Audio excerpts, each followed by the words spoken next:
Europe లో heat wave ఎంత భయంకరంగా మారిపోయింది అంటే రోడ్ మీద నీళ్లు పోస్తే పెనం మీద పోసినట్టు కనిపిస్తుంది.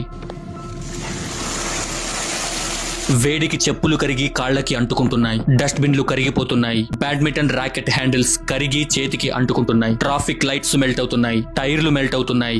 ఇవన్నీ ఇలా ఎందుకు కరిగిపోతున్నాయి అంటే యూరోప్ లో వాతావరణం ఎప్పుడు చల్లగా ఉంటుంది, 15-16 డిగ్రీలు ఎప్పుడు దాటదు. అందుకే అక్కడ వాతావరణానికి తగ్గట్టు మటీరియల్ ని తయారు చేసుకున్నారు. ఇంత హీట్ వేవ్ వస్తుందని వాళ్ళు అస్సలు ఎక్స్పెక్ట్ చేయలేదు. ఒక్కసారిగా 45 డిగ్రీలు వచ్చేసింది. ఆ వేడికి తట్టుకోలేక అక్కడున్నవన్నీ కరిగిపోతున్నాయి. వాళ్ళ ఇళ్లలో, స్కూల్స్ లో ఏసీలు, ఫ్యాన్లు పెట్టాల్సిన అవసరం లేదు వాళ్ళకి, అక్కడ చాలా చల్లగా ఉంటుంది కాబట్టి. కానీ ఇప్పుడు ఈ హీట్ వేవ్ కి స్కూల్స్ మూసేశారు. జనాలు ఏసీలు, ఫ్యాన్లు, కూలర్లు కొనడానికి ఎగబడుతున్నారు. స్ట్రీట్స్ లో వాటర్ స్ప్రింకల్స్ పెట్టారు. హాస్పిటల్స్ నిండిపోతున్నాయి. France public health agency report ప్రకారం ఈ హీట్ వేవ్ కారణంగా 1000కి పైగా మరణాలు నమోదయ్యాయి. అసలు ఇలా ఎందుకు ఒక్కసారిగా వేడి పెరిగిపోయింది అంటే ఒక చిన్న ఎగ్జాంపుల్ తో అర్థం చేసుకుందాం. ప్రెషర్ కుక్కర్ ను స్టవ్ మీద పెడితే మొదట 5 నిమిషాల్లో విజిల్ రాదు, కానీ లోపల వేడి మాత్రం పెరుగుతూనే ఉంటుంది. ఒక దశలో విజిల్ రావడం తప్పదు. ఈ రోజు యూరోప్ లో కనిపిస్తున్న హీట్ వేవ్ కూడా అలాంటిదే. ఇది ఒక్క రోజులో వచ్చిన సమస్య కాదు, సంవత్సరాలుగా పెరుగుతున్న వేడి ఈ రోజు విజిల్ కొట్టింది. సో ఇలా ఒక్కసారిగా హీట్ పెరగడానికి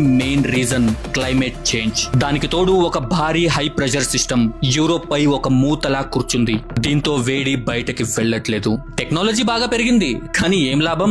ఒక్క హీట్ వేవ్ కే విలవిల్లాడిపోతున్నారు జనాలు. మరి అదే హీట్ వేవ్ మన ఇండియాకి వస్తే ఆ 45 డిగ్రీలు మనకు పెద్ద లెక్క కాదు. మనోళ్ళైతే బండేసుకుని వెళ్ళి మరి టీ తాగొస్తారు.